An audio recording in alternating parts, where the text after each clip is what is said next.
மகா பெரிவா திருவடிகளே சரணம். காஞ்சிபுரத்தில் வசிக்கும் ஒரு ஏழை சிறுவன் மகா பெரியவாளின்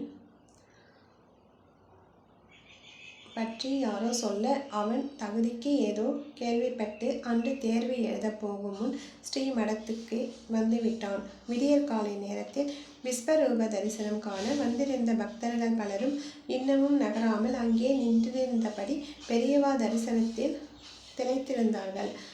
நாம பஜனைகளுக்கு சங்கர கோஷமுமா ஸ்ரீமடமே பக்தி மனமும் அருள் நிரம்பி காணப்பட்டது. இவ்வளவு கூட்டத்தை பற்றி சிறிதும் கவலைப்படாத சிறுவன் விறுவிறுவென நடந்து மகா பெரியவாளின் சன்னதிக்கு நெருங்கினான். அவன் கையில் ஒரு மாலை வைத்திருந்தான். அது துளசி மாலை. அந்த துளசி மாலை அடர்த்தியாக கட்டப்பட்ட மாலை இல்லை, ஏனோ தானோவென்று முறையில்லாமல் தொடுக்கப்பட்டிருந்தது. மாலை இதில் இன்னொரு அலங்கோலமாகவும் வெளிப்பட்டது. அதாவது இறை வழிபாட்டிற்கு கொண்டு செல்கிற துளசி மாலையை வாழை நாரில்தான் கட்டுவார்கள். ஆனால் அந்த சிறுவன் ஒரு சணல் கயிற்றில் அந்த மாலையை கட்டி எடுத்து வந்திருந்தான். அவன் மாலையை பார்த்த சிலர் சிரித்தனர். அவனுக்கு பெரியவாளின் மேல் உள்ள பக்தியை நினைத்து சிலர் நெகிழ்ந்தனர்.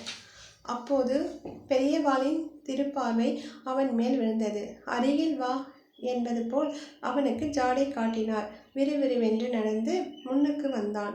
என்ன என்பது போல் தலையை மேலும் கீழும் அசைத்து கேட்டார் பெரியவா. சிறுவன் சந்தோஷமானான்.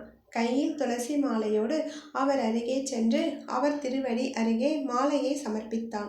சீடர் ஒருவர் அந்த துளசி மாலையை எடுத்து வேறு இடத்தில் சேர்ப்பதற்காக குனிந்தார். சற்று நிமிர்ந்த பெரியவா சீடரை பார்த்தா வேண்டாம் என்பது போல் ஆள்காட்டி விரலால் சைகை செய்தார். நின்று வாக்கிலே பின்னால் நகர்ந்து கொண்டார் சீடர். எக்ஸாம் இன்னைக்கு இருக்கா? சிறுவனை பார்த்து பெரியவா கேட்டார். இவ்வளவு கூட்டத்தில் தன்னிடம் மட்டும் பெரியவா பேசுகிறார் என்று அவன் முகத்தில் மலர்ச்சி. அதே நேரத்தில் தனக்கு தேர்வு இருப்பதை பெரியவா எப்படி கண்டுபிடிச்சார் என்று வியப்பு அவன் முகத்தில் தெரிந்தது. ஆமா சாமி, இன்னைக்கு சயின்ஸ் என்று கூடுதல் தகவலையும் சொன்னான்.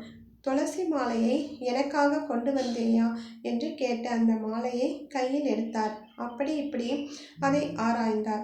எங்கள் வீட்டில் துளசி செடி இருக்கு, அதிலிருந்து நானே பறித்து கட்டினேன். அந்த பரபிரமன் அவனை பார்த்து சிரித்தது. சிறுவன் மேல் பெரியவா செலுத்தும் கரிசனத்தை கண்டு பக்தர்கள் சீடர்கள் மடத்து சிப்பந்திகளும் அதிசயப்பட்டு போனார்கள். அந்த துளசி மாலையை தன் கையில் எடுத்துக்கொண்டார். வலது கரத்தால் அந்த மாலையை எடுத்து தன் தலைக்கு மேல் வைத்தார். துளசி மாலையை பெரியவா சிரசில் அப்படியே நின்றது. சுற்றிலும் நின்றிருந்த தன் பக்தர்கள் இப்படி அப்படியுமா திரும்பி பார்த்தார் பெரியவா. அவர் முகத்தில் புன்னகை ததும்பியது. இந்த கோலத்தில் நான் எப்படி இருக்கிறேன்? இந்த மாலை நன்னா இருக்கா என்று பெரியவா கேட்பதாக எல்லோருக்கும் பட்டது. பெரியவாளுக்கு சமர்ப்பிக்க வேண்டி பக்தர்கள் எத்தனை மலர் மாலைகளை கொண்டு வந்திருந்தாலும் அனைத்தையும் விட்டுவிட்டு ஒரு ஒழுங்கு முறையே இல்லாத ஒரு மாலைக்கு உரிய எந்த விதமான இலக்கணங்களும் சேராத சாதாரண சிறுவன் கொண்டு வந்த துளசி மாலை ஏனோ பெரியவாளுக்கு பிடித்துவிட்டது. பக்தி என்றால் என்ன என்பதை பற்றி பெரிதும் படிக்காத சிறுவன் செயற்கையால் அங்கிருந்த அனைவருக்கும் பெரியவாரின் அருட்செயலின் மூலம் உணர செய்துவிட்டான். தான் அன்புடன் எடுத்து வந்த துளசி மாலைக்கு இவ்வளவு மரியாதையா என்று சிறுவன் திகைந்து போனான். சரா என்று தரையில் விழுந்து பெரியவாளை நமஸ்கரித்தான். எழுந்து நின்றான். சுமார் 10 நிமிடங்கள் கழிந்ததும் அந்த துளசி மாலையை தன் தலையிலிருந்து எடுத்து கீழே வைத்தார் பெரியவா. புன்னகை அரும்ப அந்த சிறுவனை ஆசீர்வாதத்தால் கல்கண்டு குங்குமம் கொடுத்தார். அந்த மாலையை அருள் பிரசாதமாக அவனிடமே கொடுத்தார். அதன் அருமை தெரிந்ததோ தெரியாமலோ பயபக்தியுடன் வாங்கி கொண்டான். அவனது மாலையை பார்த்து பரிகாசம் செய்தவர்கள் நெகிழ்ந்து போனார்கள். மாலையுடன் அந்த சிறுவன் வெளியேற குழந்தை அதிலிருந்து 2 துளசி தளங்களை பேர்த்து என்கிட்ட தாயேன், அது பெரியவா பிரசாதம் என்று கெஞ்சும் குரலில் கேட்டனர். அப்படி கேட்டவர்களுக்கு துளசி இலையை பேர்த்து கொடுத்துவிட்டு, பரீட்சைக்கு நேரமாச்சு, ஸ்கூல் பெல் அடிச்சிச்சு என்று சொல்லிவிட்டு ஒரே ஓட்டம். இன்று சயின்ஸ் தேர்வாயிற்றே. மகா பெரிவா குழந்தைகளிடமும் கருணையை தான் கொடுப்பார். மகா பெரிவா திருவடிகளே சரணம்.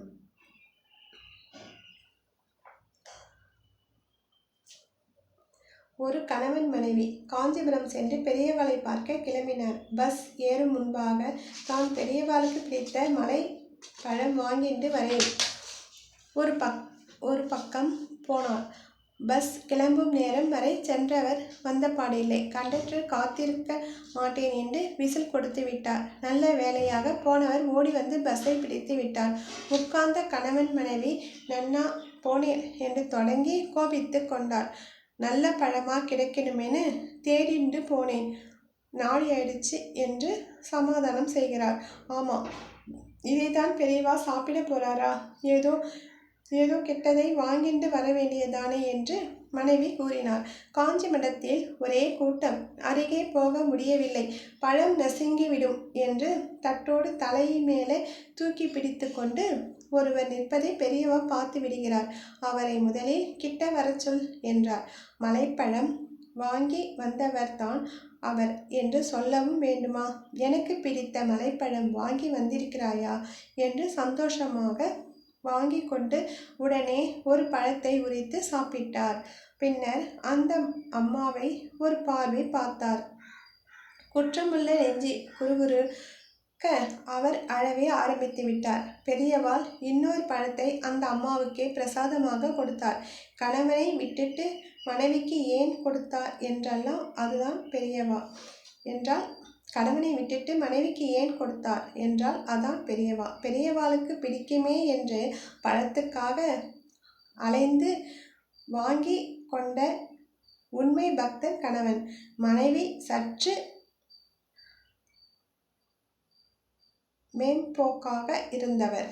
பெரியவா பிரசாதம் அவர் பக்தர் மனைவியையும் ஓர் பக்தராக சேர்த்து விட்டது. பெரியவா பிரசாதம் அவர் பக்தர் மனைவியையும் ஓர் பக்தராக சேர்த்து விட்டது. மகா பெரியவா திருவடிகளே சரணம்.